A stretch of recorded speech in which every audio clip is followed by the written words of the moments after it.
Soc l'Olga Gómez i soc viticultora de la zona de la Conca de la Barberà. Soc Dolors Roca, d'aquí la Granada, i soc pagesa. Jo sempre he fet aquesta feina, no sé què és anar a treballar a un altre lloc i realment no sé què sabria fer o què podria fer si no fos aquesta feina.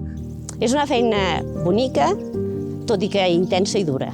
El gènere com a tal no és el que capacita per fer una feina o una altra, és a dir, tant el pot fer un home com una dona. Les dones sempre hem estat amb un paper una mica més invisible a casa, fent les coses de casa i les del camp, però ara som més visibles i esperem que això continuï sent així. S'està començant i, de fet, cada vegada és més habitual trobar-te amb altres dones del sector i no sols del sector, sinó que es dediquen tenen altre tipus d'explotacions.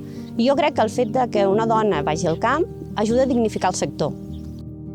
A alguna noia jove li diria que tiri endavant, que no faci cas del que li diguin i que hi ha més dones de les que es pensa, que n'hi ha moltes, l'únic que abans potser estaven més amagades, però ara estan sortint a la llum. Que endavant.